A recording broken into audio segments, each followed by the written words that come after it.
governs the conduct of bidders and contractors. The amendment introduces clearer and more stringent obligations designed to promote honesty, transparency, and good faith in all procurement deals.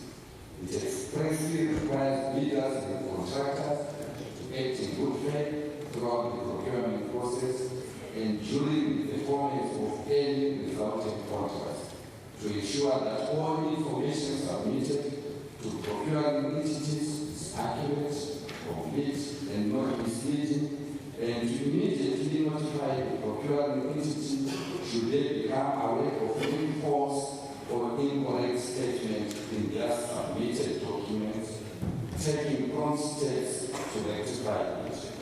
Furthermore, Mr. Speaker, the amendment underscores the duty of bidders and contractors to abide by their obligations at all times. This reform is essential to safeguarding the integrity of public procurement, promoting fair competition, and protecting public resources from abuse. Honorable Speaker, efficiency is not merely desirable, it is essential. The procurement season characterized by delays, rigid timelines, and unnecessary bureaucracy undermines service delivery, increases costs, and frustrates the private sector. The bill therefore introduces several reforms intended to streamline processes and reduce turnaround time. These reforms include shorter review and administrative timelines, greater flexibility in certain procedural steps, improved interaction between procuring entities and oversight bodies, and clearer guidelines on record keeping and accessibility of procurement documents. By promoting efficiency, government ensures that procurement responds swiftly to development needs and avoids creating bottlenecks that impede the implementation of projects. Mr. Speaker, transparency remains the bedrock of an accountable procurement system. However, Mr. Speaker, experience has also shown that certain categories of procurement, particularly in the defense, strategic, security, and strategic economic spheres, require confidentiality to protect national interests. The amendments therefore provide a clearer and more structured framework governing how and when procurement information may be restricted. Importantly, even in such sensitive processes, procuring entities will be required to communicate the conditions of confidentiality to bidders. This ensures that all participants understand their obligations while still maintaining transparency in the overall administration of the procurement system. Mr. Speaker, another central objective of the bill is the expansion and strengthening of local empowerment within public procurement. Procurement is not merely an administrative tool, it is a strategic economic instrument capable of stimulating local industry, supporting emerging enterprises, and empowering previously marginalized groups.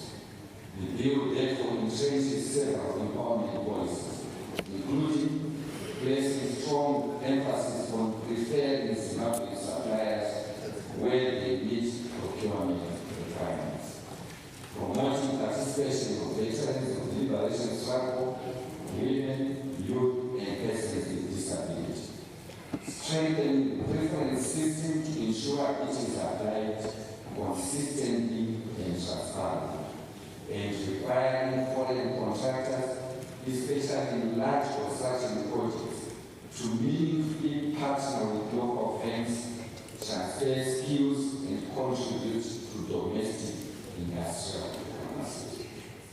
Mr. Speaker, these measures position procurement as a deliberate driver of job creation, enterprise development, and industrialization. Mr. Speaker, the procurement system must be safeguarded against conflict inside abuse, and unethical conduct. The bill therefore fortifies the provisions that detect and prevent misconduct both within procuring entities and among people. The reforms include tighter rules governing the disposal of public assets, clear restrictions on employees, board members, and elected persons, stronger disclosure obligations, enhanced document access during review processes, and improved administrative penalties and regulatory tools.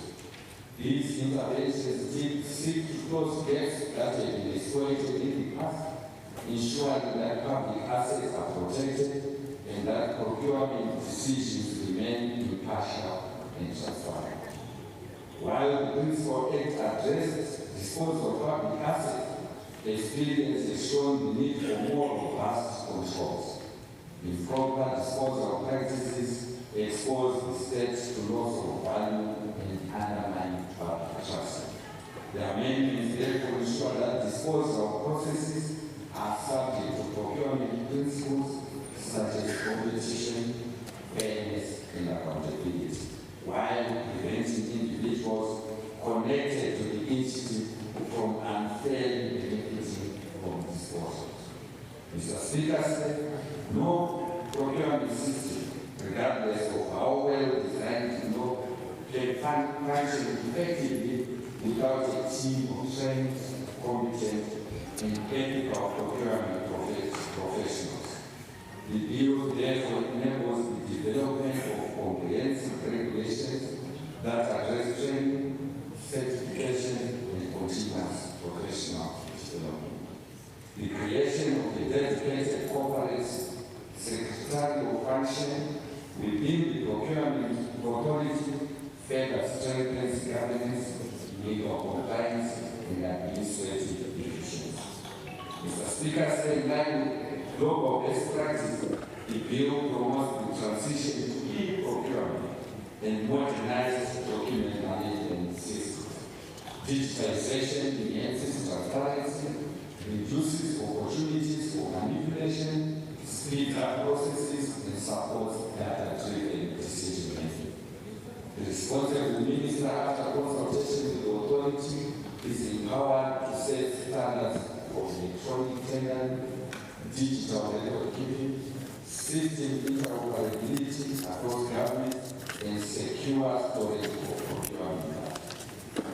Mr. Speaker said in conclusion, the public procurement and disposal of public assets in the Bill 2025 is both reformative and forward-looking. It addresses weaknesses identified through practical experience, reinforces transparency, fairness, and accountability, and strengthens empowerment and local participation, modernizes processes, and aligns procurement practice with our constitutional values and national development goals. The bill will significantly enhance public trust, protect public resources, promote value for money, and support Zimbabwe's socio-economic transformation. Mr. Speaker said, I therefore commend the bill to the Honorable House and urge members to support it. I therefore move that the bill be read the second time. I so submit, Mr. Speaker.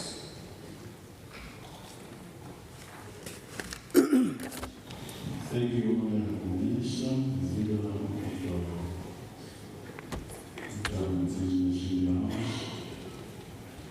The question before the House is a motion by the Honorable Minister of Justice, Legal and Parliamentary Affairs that the Public Procurement and Disposal of Public Assets Amendment Bill HB 2 2025 be now read the second time. Is there any debate?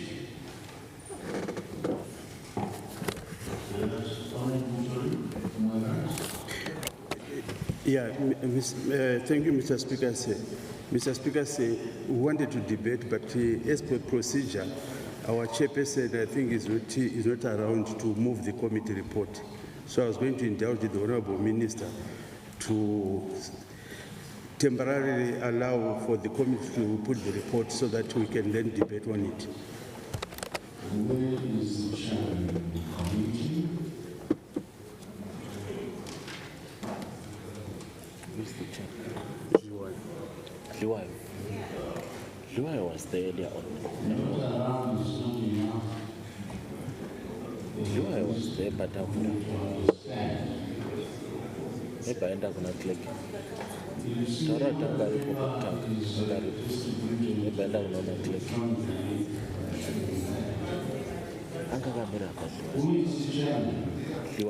Honorable Jouai. It's Honorable Jouai. He was there this time.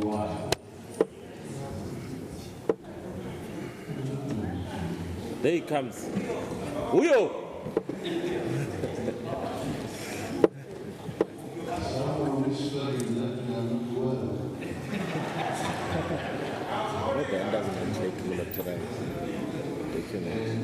Baona minister simu kama yaga na tora.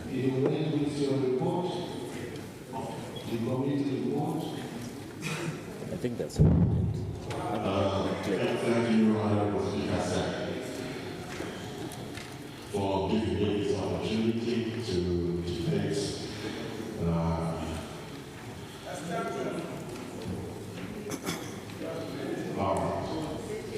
the portfolio committee in terms of etiquette, we have to apologize that we come late. I'm sorry, Honorable Speaker, my apologies, I have to make.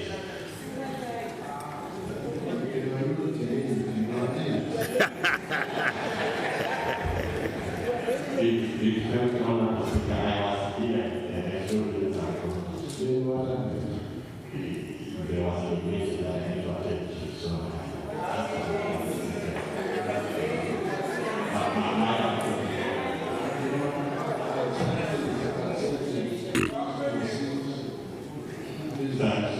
thank you, Honorable Speaker.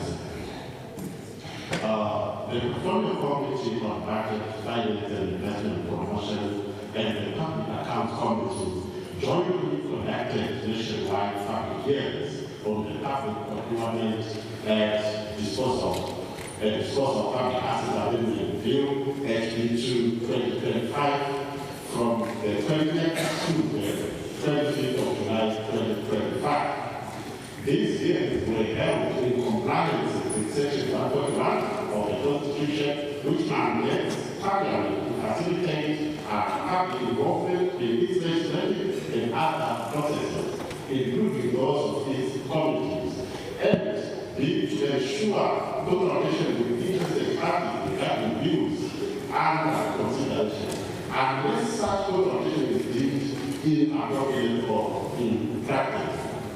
As such, public participation remains the fundamental mandate of Parliament, aligning with the institutions of fostering a people driven legislative institution.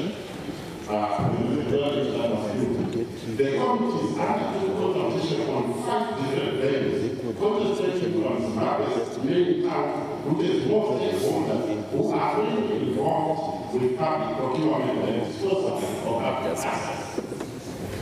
This report, therefore, summarizes the input received from the people of Zimbabwe with regard to public procurement and disposal of public assets in the field.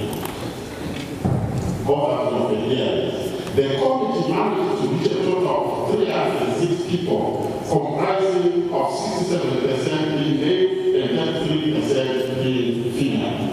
Despite the challenge, the hearings reaffirmed Parliament's commitment to its constitutional mandate, even when complex legislation necessitates targeted stakeholder consultation rather than broad public participation.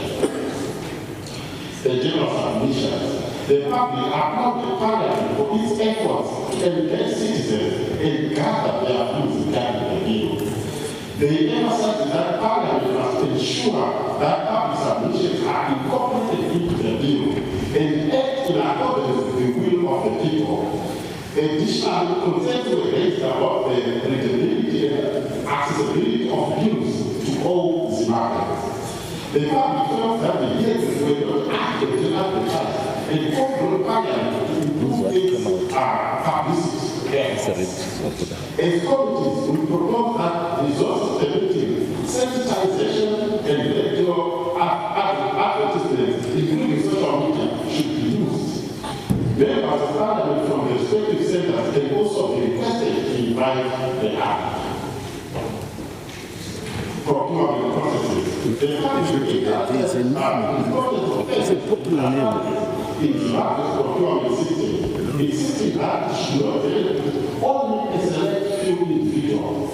Further concerns were expressed regarding the length procurement processes in MGAs, which jeopardize self-delivery. The public concluded that the bill included a timeline to ensure that procurement and the public goods are completed promptly. Further, the public expressed their special on delays in payment for goods and services provided to government ministries, departments, and agencies, which affect the viability of businesses. Parliament oversight. Parliament was encouraged to enforce scrutiny of procurement processes through the Public Account Committee. Moreover, there was significant concerns about audits conducted by the Auditor General, often based on financial statements, which are usually published after 3 to 4 years, and in most cases does not reflect the current figure due to inflation. Timely audits were encouraged, and Parliament was encouraged to see to it that NDAs tirelessly submit financial report to the Auditor General for proper scrutiny. Specific submissions of the proposed amendments. Honorable Speaker said, the short time there was no objection on raised concerning the title of the bill. They come to clause 2 other definitions. To ensure that there is a clear demarcation between what constitutes security and non-security goods and services, the public recommended to include the definition of national security as used in clause 3. Then coming to the Ministerial Exemption Authority, the clause grants the Minister the authority to exempt certain procurement from publication if doing so is against national interest. The public pointed out that the circumstances under which disclosure or non-disclosure is permissible should be clearly defined in the bill. That is the concept of national interest. It was recommended that only chambers related to defense and security of the country should fall under this clause. Then we come to clause 4, evaluation function. The participants are confident that the clause introduces an evaluation function for the public procurement regulatory authority in its regulation of procurement entities and the overall public procurement system. The public has welcomed this proposal, noting that it significantly improves oversight and accountability in public procurement system. By empowering the trust to evaluate procurement entities rather than simply monitoring them, the proposal enhances the effectiveness of procurement processes. Further, this aligns procurement planning with other project cycles. Then come to clause 6, removal of international standards requirement. The participants are reported that the clause eliminates the requirement for building documents to incorporate international standards when applicable. There were mixed opinions regarding this clause. Some argued that selective application of international standards would compromise quality. Concerns were raised about the necessity for procurement processes to be transparent, fair, honest, cost-effective, and competitive. It's called unsolicited. However, the majority believes that removing these standards is advantageous as it represents a shift towards a more flexible procurement practice. This flexibility allows local suppliers who may make sufficient resources to compete more effectively. The prevailing and the other suggested that we should adhere to domestic standards rather than focusing on international ones, which may place our country at a disadvantage. Coming to non-discriminatory participation, that's clause 7, the public reported that the amendment to Section 28 of the Act aims to ensure that all bidders can participate in public procurement without discrimination. This process has been welcomed by members of the public as it aligns with Section 56, subsection 3 of the Constitution. However, it has been highlighted that there is a need for enforcement mechanisms and introduction of penalties for instances of exclusion. Additionally, the Oversight Committee should assess the inclusivity of all procurement processes. Coming to Clause 8, domestic preference, the public noted that the clause mandates preferential treatment for domestic suppliers, war veterans, youth, women, and persons with disability, provided they are meeting procurement requirements. This clause has garnered public attention and eliciting mixed opinions.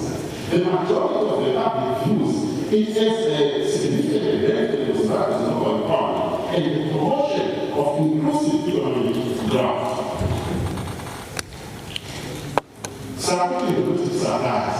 While the objective of supporting local suppliers has been welcome, there are concerns regarding the government's commitment to timely payments, which are crucial for creating jobs and boosting industrial development. Suggested that payments should be made within 30 days of delivery. Local suppliers often face significant challenges due to the government's delays in payments, which can exceed 6 months. These delays are seen as the biggest obstacle to local manufacturers. Prioritizing local manufacturers should be helped improve cash flow for these businesses. Coming to marginalized groups, the public commented that on giving preference to marginalized groups, the public emphasized that the success of this initiative depends on strict enforcement to prevent abuse. Where individuals may exploit someone with disability, youth, or a woman to win their agenda. To enhance adherence to this provision, there is need for clear threshold of gender offered to marginalized groups of society, and a requirement for procurement entities to publish procurement by the supplier. Further, the public proposed that this provision requires regulations which define a women-owned or a disability-owned or youth-owned or more veteran-owned business entity, indicating either shareholding or directors among other criteria. Additionally, there were calls for domestic preference quotas ensuring that individuals with disabilities, women, youth, war veterans, and other marginalized groups are given fair representation. The public commented that there is need to publish such businesses since it is naturally difficult to take ownership without the protection of the government. During the registration process with the procurement authorities, it should be indicated who owns a business rather than just listing the directors. Coming to discrimination, consent were against regarding Clause 7, which aims to eliminate discrimination but may inadvertently promote it by allowing genders to be awarded exclusively to marginalized groups. It was suggested that the clause should focus on development at the home without creating discriminatory categories by sex, age, and other criteria. Local content. The public proposed a clear definition of local preference, suggesting that supplies should be sourced from local manufacturers within specific provinces or districts with a physical address. Supply of finished imported goods or services should not be regarded as local procurement. Local procurement should thus focus to manufacturing, that is, converting goods from the raw state to some usable finished product within the market. There is need for a significant share of local material content in the supply of goods and certification by the recognized authority as local supplier. Coming to Clause 8, Special Procurement Oversight Committee, the public reiterated that the clause removes the Auditor General from the Special Purpose Oversight Committee scope to preserve the integrity of oversight. The cabinet is recommending that the clause should include provision for Canada to be part of the oversight committee in local authorities. Honorable Speaker said, additionally, the cabinet suggested that the oversight committee should recommend arrests if they discover any practices after the procurement processes. Coming to clause 11, the general plan, the public expressed that the clause aims to streamline the procurement process by reducing key procedural timeline from 40 days to 10 days in various areas, such as contract awards, bid challenges, and review analysis. However, the public will contend that whether 10 days may not be sufficient time for hard bid evaluation and meaningful challenges and proper due processes, especially in the case of complex contracts. The public has noted that the number of days be varied based on the amounts involved, where for tenders less than $10,000, timeline can be reduced to 5 days, while for complex contracts of high values, a period of 14 days may be considered. Coming to the notification of contract award, clause 18, the public praised this clause aimed at enhancing transparency in public procurement system by mandating the publication of contract awards. Notifications will include non-competitive levels such as direct procurement, restricted bidding, framework agreements, and consulting services. Coming to clause 18, disposal of public assets. The public reiterated that the clause enhances public asset disposal framework by requiring that all tender sales of assets follow the same stringent, competitive, and restricted bidding procedures. The public is welcome this clause as it aims to effectively close the potential loophole in public asset management by ensuring that disposal processes uphold the same standards of transparency and fairness as procurement activities. It has been noted that this will have a lasting impact by reducing opportunities for undervaluation or preferential treatment in the sale of state assets. Coming to the restriction on disposal of assets to employees, this clause establishes important safeguards against conflict of interest in the disposal of public assets by explicitly prohibiting the sale of accessible, obsolete, or surplus assets to employees. Honorable Speaker said, the public noted that this measure effectively addresses a significant government gap that could allow insiders to benefit from preferential access to such assets. This clause ensures a more transparent and equitable process for disposing of these assets. Coming to clause 20 regulations, the amendment aims to improve the public procurement system by expanding the minister's authority to establish comprehensive regulations. Key features include provision for training procurement officers and regarding the implementation of an in-procurement system. However, the public is pointed out that the registration process for leaders of the electronic government procurement platform excludes very poor individuals from rural areas who often lack reliable internet access. Additionally, it was recommended that information containers should be advertised on the EGP platform. It is essential to ensure that procurement systems are accessible to everyone. Digital platforms should accommodate diverse needs, including compatibility with the scale data and the availability of alternative formats. Coming to proposed additional clauses, the public, honorable speakers, highlighted the vision of Zimbabwe's structural transformation agenda, stressing the importance of promoting industrialization in the country.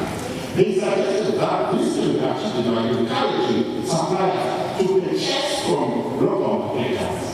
In this context, it was proposed that the bill introduce a local content rating and certification system to guide procurement decisions. Given the procurement issues noted annually in the Auditor General's reports, the public also recommended the specialized courts to handle procurement cases.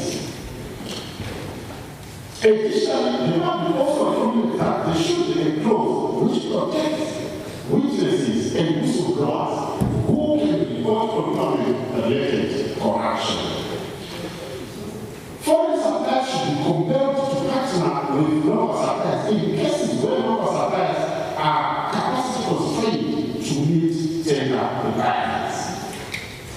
Moving on to committee observations.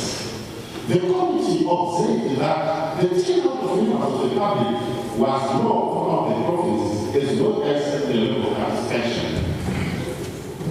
The public observed that previous submissions into bills were not incorporated, hence we warned that their input to Parliament will not be considered, making the consultative process a formality that is no result. The process of non-subscription and promotion of local suppliers attracted the attention of the public. Hence, there is need to include definitions of youth owned, women owned, and poor veteran owned businesses, as well as threshold of tenders that should be awarded to such companies by procurement entities, without which the provision remains the window-facing provision. Honorable Speaker said, persons, particularly men who are labor youth nor veteran, feel that they are being discriminated against. There is also a need to introduce a more common vetting and certification system to guide procurement decisions. Additionally, there is also a need to introduce to ensure that all procurement processes are transparent, fair, honest, cost-effective, and competitive, as highlighted in the key tenets that should guide procurement systems back. The committee recommendation. There is need for Parliament to undertake public awareness before conducting public hearings in order to enhance public participation. Members of Parliament should be capacitated to conduct hearings with citizens. Second, our public submission should always be incorporated to define the proposed amendment through this bill and other bills. Third, they should be strictly compliant with Section 56 of the Constitution on equality and non-discrimination in procurement processes. As a result, there is need to publish a list of youth-owned, women-owned, disabled, persons living with disabilities-owned businesses, war-veteran-owned businesses, and their end of trade, and the minimum ratios of tenders that should be awarded to such companies by each procurement entity. For procurement processes in this public must first give preference to locals without compromising the damage of goods and services. Except in cases where goods cannot be produced locally, local procurement is based on local context and satisfaction that guides procurement decisions. The powers of the minister to exempt certain procurement information should only apply to the security sector. Sorry, I'm in Parliament. The officer committee should be granted powers to recommend arrests to search. In Parliament. Coming to the concluding remarks, the public procurement and disposal of public amenities attracted the participation on the need to promote local supply and eliminating all forms of discrimination. Therefore, the committee believes passing the bill with this amendment will help to protect the will of the people as well as enhance the regulation and transparency in the procurement process in Zimbabwe. I so submit.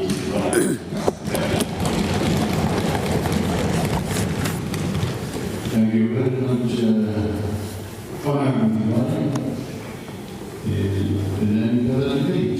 Yes, Mr. Speaker, sir. Yes, thank you, Mr. Speaker, sir. Mr. Speaker, sir, I need to add my voice pertaining to this debate in respect to the public procurement and disposal of assets. Mr. Speaker said the procurement of public procurement of goods by the government, the local authorities, the state-owned enterprise is the major business in any country. And hence you find out, Mr. Speaker said that in the budget that we pass yearly in this August House, more than 25% of that money goes to public procurement. And hence it is necessary to make sure that we have got tight laws that governs the procurement and disposal of public assets. Mr. Speaker said, we have been receiving reports year in, year out from the Auditor General pertaining to the challenges that we are facing when it comes to procurement. One of the key things that have been coming over and over, whether you're looking at central government in ministry accounts, or you're looking at local authorities, or you're looking at state entities, the Auditor General has been mentioning that the procurement within our government leaves a lot to be desired, to an extent that in some of the MDAs, we actually have got a problem even in terms of having qualified buyers who could actually do the job. And in certain scenarios, we also do not even have the procurement committees that are supposed to be there. Now, if you look at this bill, Mr. Speaker said, whilst the Honourable Minister has indicated that this is a positive trajectory, but I want to state, Mr. Speaker, say that there are certain issues, certain things that the bill misses, and in certain extent where the bill also unwittingly is going to weaken the public procurement system in the country. The first issue, Mr. Speaker said, is the power that this bill seeks to give to the Honourable Minister, that the Minister can actually exempt certain organizations for safety, for security, so that they are not bound by the procurement laws. Such provision in this bill are not to the best interest of the country.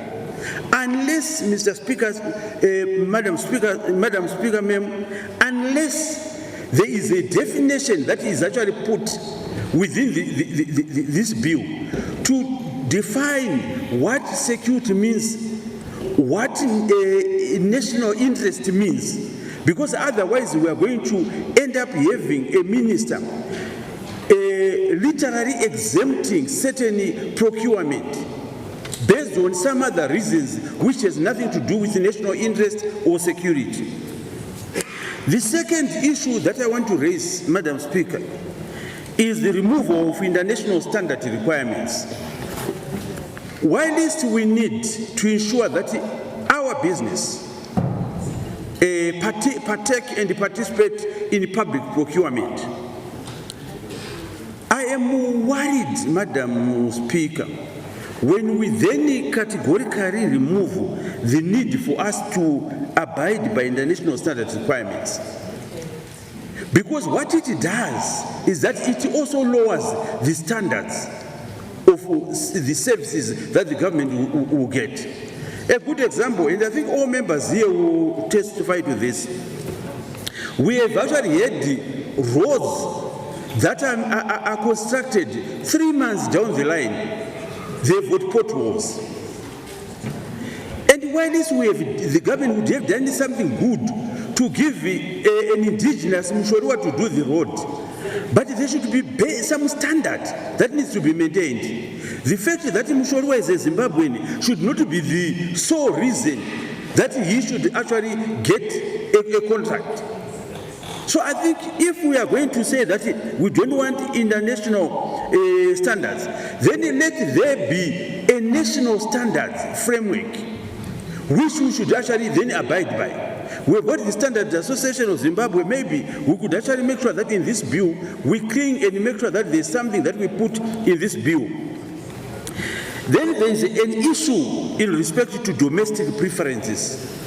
I don't have a problem, Madam Speaker, in terms of saying that our war veterans who fought the second Chimurenga war should actually get preference to get government contracts.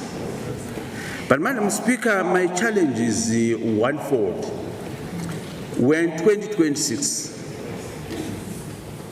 46 years after independence.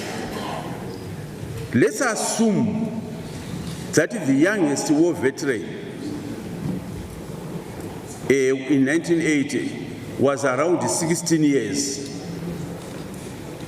And then you add the 46 years that we have been under independence since 1980. To then say that they will get a preference, there's also no definition whatsoever which is within the bill.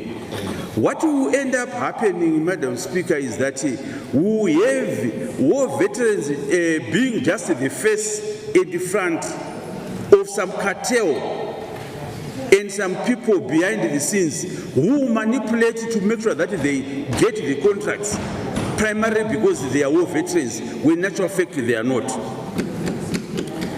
Then, Madam Speaker, there's an issue which is at my heart. This bill fails to deal and put a clause in respect to unsolicited contracts. We know, Madam Speaker, and everybody here knows, most of the major contracts that we've seen in this country, when you trace them and track them, 9 out of 10, you hear that these contracts did not go through a proper tender process.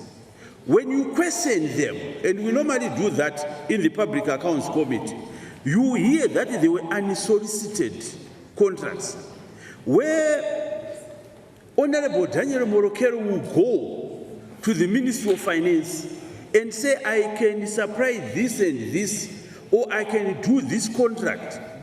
And then the bureaucrats within the ministry will then say, that's a good idea. And they will sign an agreement, a contract. And one of the things that we have realized, even within those contracts, they are one-sided. They've got loopholes. And we know, we have seen it, Madam Speaker, where this country has actually suffered and failed to get the necessary service or delivery of the products. I could actually mention a number of cases. Look at the GOAT issue, look at ZESA, look at every entity that had unsolicited contracts. We need to make sure, Madam Speaker, that within this bill, we should incorporate mechanism that will guide bureaucracy when it comes to unsolicited contracts. Admittedly, in running a government, there may be cases where it is actually important and necessary. But we need to make sure that there's guidelines to guide a bureaucracy. Lest, Madam Speaker, we end up having corrupt bureaucrats benefiting from something that they actually cook at their home. They come, they give Honorable Mulokeri to then come and present as if it is a contract. Then lastly, Madam Speaker, I need to speak to an issue that is not contained in this bill. In this country, we have got people that are so good. I know we've got a term called the tenderpreneur. Most people that we call successful business people in this country, they've actually done it through their ability to take advantage of the tender system within the government. And there's nothing wrong with it, as long as it is done above board. However, Madam Speaker, we have a situation where Mushoriwa gets a contract at Ministry of Youth to supply vehicles. Mushoriwa doesn't supply the vehicles. Then he goes to Ministry of Finance. He gets another contract, another year, to supply vehicles. He doesn't deliver the vehicles. As that is not enough, he then goes to ZESA. The third year, he gets contracts. He doesn't deliver. The Auditor General is busy telling us that Mushoriwa got a contract, did not deliver. But we have got the government turning a blind eye. And in a situation, Madam Speaker, where the government is talking of a whole government approach, surely there should be some system within our procurement system where there is a data system where names of bad contractors are kept. So just like we do in the banking sector, you know that you cannot, if you wanted to borrow, you need to go through clearance to see whether you are a quality debtor that a bank can give you money. The same thing ought to happen with the people that wants to do government business, so that they are vetted. And check the sort of business people that we are dealing with. Then, and tied to that, it's also the question of prepayments, which has actually dealt this country a big blow. We know what the law says. In a normal situation, you want to make sure that where a prepayment is being made, it should be supported by a bank guarantee. Mushoriwa, here we are giving you a deposit of 20 million. But what if you don't perform? Give us a bank guarantee to the tune of 20 million so that we will not put the interests of the citizens at risk. If we do that, we'll be in a position to move forward. So, Madam Speaker, while it's in a way I commend the Honourable Minister to having brought this bill, but I actually think that when we come to the committee stage, we needed to tweak it a little bit to make sure that the interests of this country are taken on board. I thank you, Madam Speaker.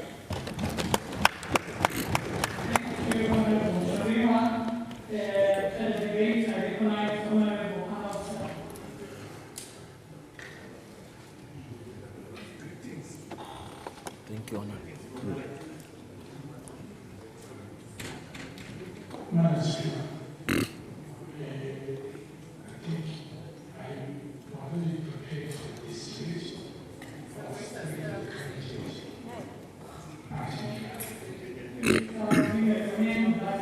The people of Urungu are not prepared to debate.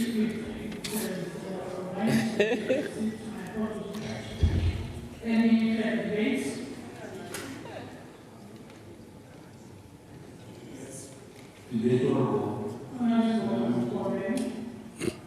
Thank you.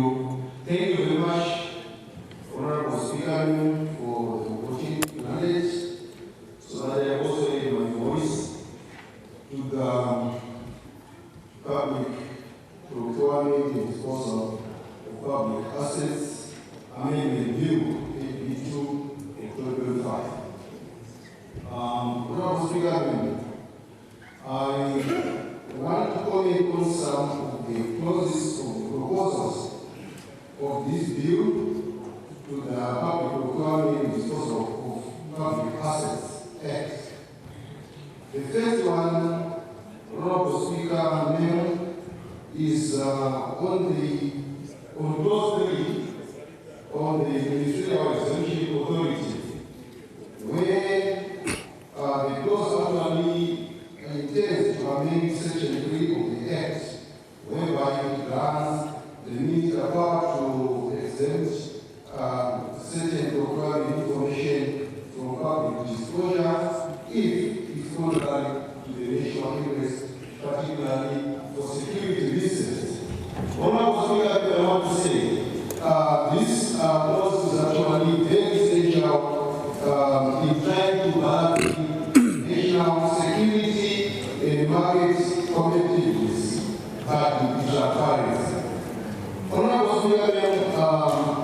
This proposal actually allows the minister to hold some sensitive programming details when public disclosure could harm Zimbabwe's interests. So it is actually a very undertaking proposal for it to protect the country at large in terms of its security. But it must be noted, Honorable Speaker, that the effectiveness of such a clause depends on the strict oversight to prevent the misuse of exemptions, thereby ensuring that they are only used when truly necessary and not as a means to conceal them dishonest practice. But I think the proposal is very important and fundamental. Honorable Speaker, I want to also comment on the clause that proposed to remove international standards requirement that given the public hearing, this was a welcome proposal by the public. As the clause actually signals a shift towards a more flexible procurement, and by removing such a requirement for getting documents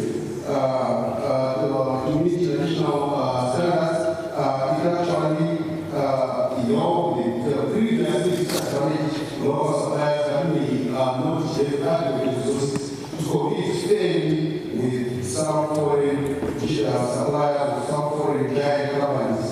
But while this may boost the participation from domestic defense and simplify the bidding processes, Honorable Speaker, concerns around the issue about sanity issues, especially in public conduct, but it is a welcome initiative. Honorable Speaker, the domestic preference clause, that is clause 8, is also a fundamental proposal as it tends to amend section 29 of the Principal Act, and it actually significantly enhances the Zimbabwe's local employment creation, and it actually promotes inclusive economic growth that our macroeconomic framework is targeting, that our economic growth trajectory should be an inclusive approach, leaving no one and no place behind. There is also a proposal, Article 8, Honorable Speaker, on the removal of the Secretary General from the special purpose oversight committee that is intending to amend section 54. And that proposal, I think, is a very undertaking one, as it actually removes the Secretary General from participating in a process that at the end the Secretary General is going to do oversight on, or is going to do self-review if included in the process. So the removal of the Secretary General as proposed is worth undertaking. Honorable Speaker, I think this way the proposals that I have made, I get to my case. Thank you.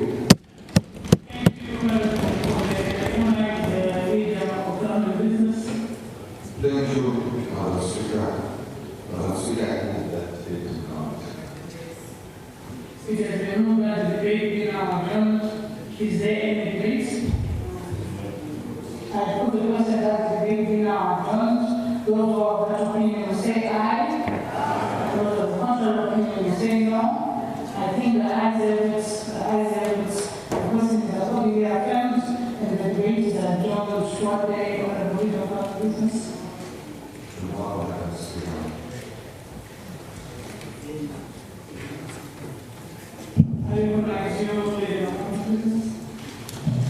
Thank you, Madam Speaker. I move that we relate to order number 1.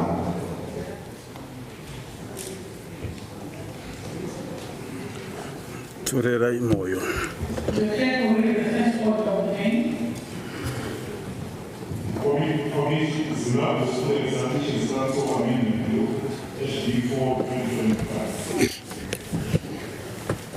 The whole house will be in committee.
Have you signed?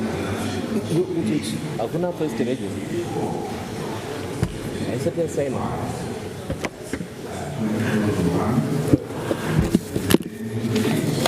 Yeah, there's debate.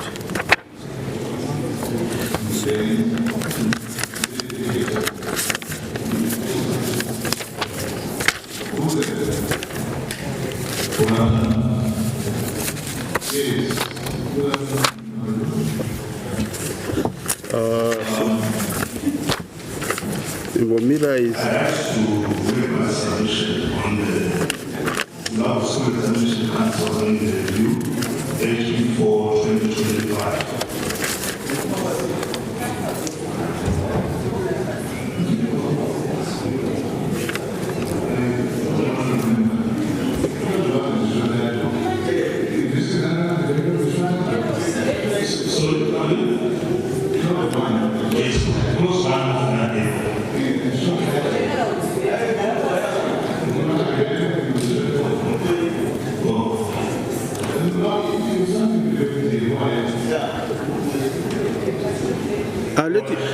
Let him debate.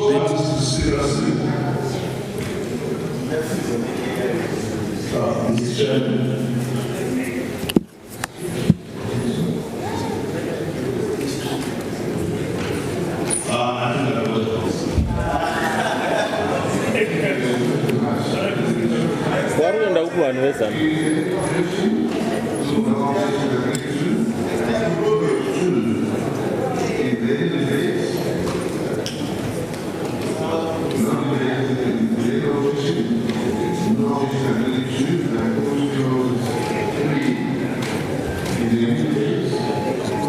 No, the amendments.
Do you know what? Mbare ngapi yote ndio kitu sana. Can you take 20?